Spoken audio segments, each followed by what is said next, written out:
Alors, bonjour à tous, merci de me donner l'opportunité de présenter mon travail de Master 2 que j'ai réalisé au Canada au sein du laboratoire du professeur Augusto Zaldi, qui est chirurgien pédiatre à l'hôpital de Toronto au Canada. Donc, mon travail de Master 2 portait sur la hernie de coupole diaphragmatique, qui est une pathologie congénitale qui touche un nouveau-né sur 3000. Cette malformation est caractérisée par un défaut de fermeture du diaphragme au cours du 2e mois de grossesse, ce qui permet aux organes intra-abdominaux de migrer dans le thorax pendant le reste de la vie fœtale. Une fermeture chirurgicale du diaphragme est en général réalisée au cours des premiers jours de vie, mais malgré cela, un nouveau-né sur 3 en France va décéder au cours de la période néonatale. Cette mortalité est principalement due à l'hypoplasie pulmonaire, car malgré la fermeture du diaphragme, les poumons restent petits et immatures, ce qui entrave la respiration des nouveau-nés. Il est important de préciser qu'il n'existe actuellement aucun traitement validé qui permette d'agir de façon efficace sur le développement et la maturation de ces poumons. À noter qu'il existe un traitement qui est actuellement en cours d'évaluation chez les fœtus humains, c'est l'occlusion trachéale par endoscopie fœtale. Au cours de cette intervention, un ballonnet est placé et gonflé dans la trachée des fœtus pendant environ 1 mois et retiré avant la naissance. Le principe de cette intervention repose sur le fait que d'augmenter la pression dans les voies aériennes permettrait d'augmenter la taille des poumons, mais ce traitement ne semble pas agir sur la maturation des poumons qui conservent une architecture anormale. Donc qu'est-ce que l'hypoplasie pulmonaire ?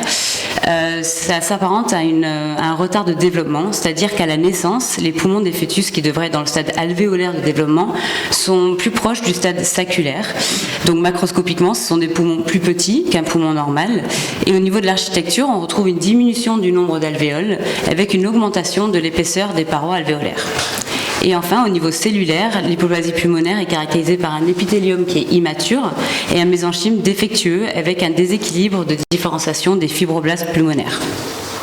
Tout cela va aboutir à une altération de la respiration des nouveau-nés et des échanges gazeux, ce qui peut provoquer le décès de ces enfants. Afin de trouver un nouveau traitement pour l'hypoplasie pulmonaire secondaire à la hernie de coupole diaphragmatique, le laboratoire du professeur Zani à Toronto étudie depuis plusieurs années la capacité des cellules souches de liquide amniotique à promouvoir la régénération des poumons. Les cellules souches de liquide amniotique représentent 1% des cellules qui sont trouvées dans le liquide amniotique et sont des cellules pluripotentes avec un fort potentiel régénératif qui a déjà été démontré dans plusieurs modèles de maladies. Comme tout type de cellules, ces cellules souches sécrètent des vésicules extracellulaires. Donc ces vésicules extracellulaires contiennent un matériel biologique important qui permet d'être transféré à une cellule cible et qui peut ainsi réguler l'expression des gènes de cette cellule cible. Depuis quelques années déjà, les vésicules extracellulaires sont reconnus comme étant les médiateurs clés des effets bénéfiques des cellules souches. Donc, les travaux antérieurs par l'équipe du professeur Zani ont permis de démontrer que ces vésicules extracellulaires ont un effet bénéfique sur l'épithélium de cellules de poumons hypoplasiques sur des études in vitro, mais nous ne connaissons pas encore les effets de ces vésicules extracellulaires sur le mésenchyme, l'autre composante majeure des poumons hypoplasiques. Et enfin, ces travaux étaient des études in vitro et nous ne connaissons pas les effets de ces vésicules extracellulaires lorsqu'elles sont administrées in vivo. Donc le but de mon travail de Master 2 était de déterminer les effets de l'administration de vésicules extracellulaires de cellules souches de liquide amniotique administrées in vivo sur des poumons hypoplasiques secondaires à une hernie de coupole diaphragmatique. Donc pour cela, des cellules souches de liquide amniotique étaient isolées à partir de fœtus de rats et mises en culture. Nous avons ensuite recueilli le média conditionné qui contient les vésicules extracellulaires sécrétées par ces cellules souches et nous avons isolé les vésicules extracellulaires avec l'ultracentrifugation.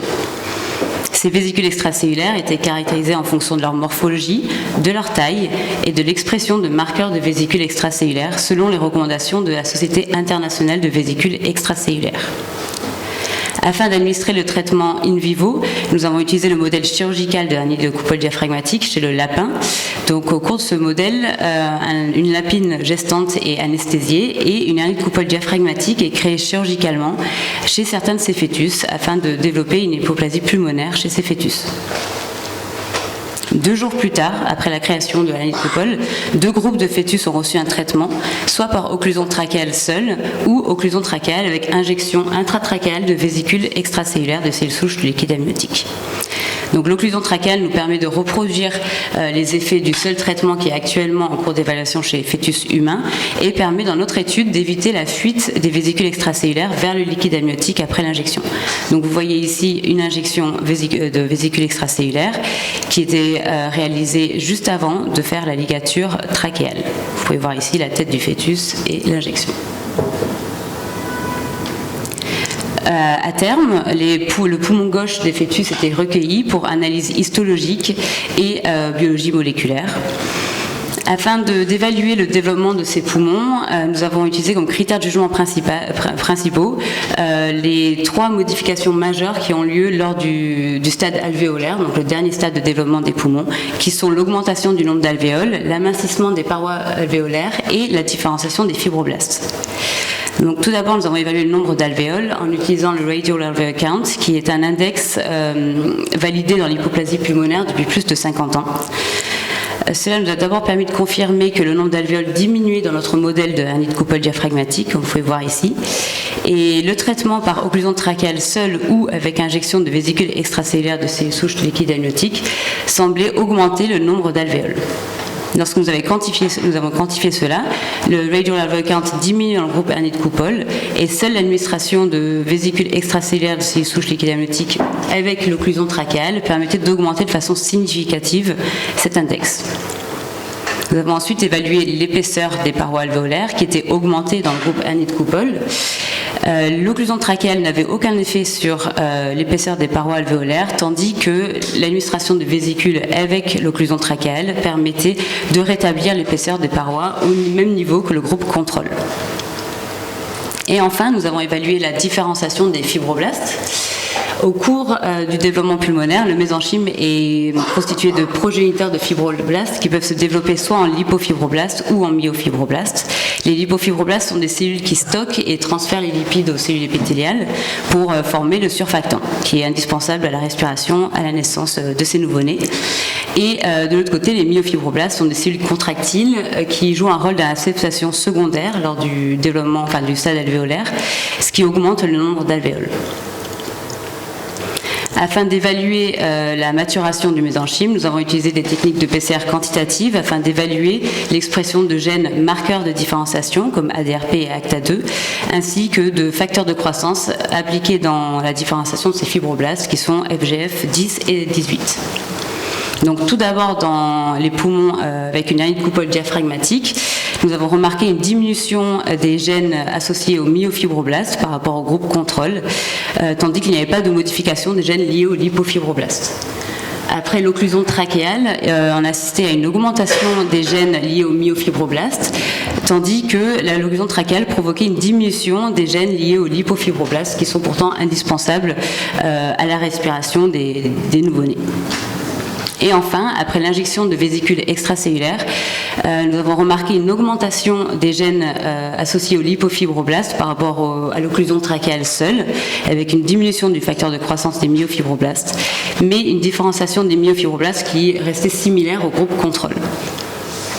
Nous avons ensuite évalué la différenciation des lipofibroblastes par immunofluorescence. Vous pouvez voir ici en rouge les lipofibroblastes.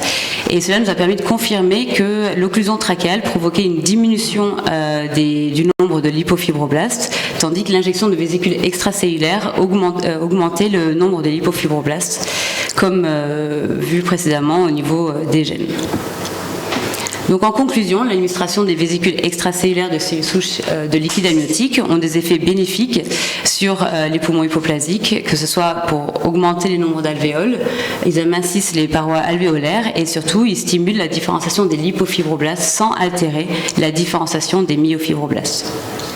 Donc ces résultats prometteurs nous permettent d'envisager qu'après un diagnostic prénatal de hernie de Coupole diaphragmatique, qui est réalisé 8 fois sur 10 à peu près, vers 20 semaines d'aménorrhée, la myosynthèse, qui est déjà proposée en routine lors de ces grossesses, nous permettrait d'isoler des cellules souches de liquide amniotique qui seraient mises en culture et qui nous permettraient d'isoler des vésicules extracellulaires. Ces vésicules extracellulaires seraient alors utilisées en thérapie prénatale, plus ou moins associées à d'autres traitements comme l'occlusion trachéale qui est déjà en cours d'évaluation, mais nous pourrions aussi utiliser ces vésicules extracellulaires en postnatal chez les enfants avec une hypoplasie pulmonaire persistante, que ce soit sur une anémie polydiaphragmatique ou sur d'autres pathologies comme les valves de l'urètre postérieure présentées par Nicolas juste avant. Merci de votre attention.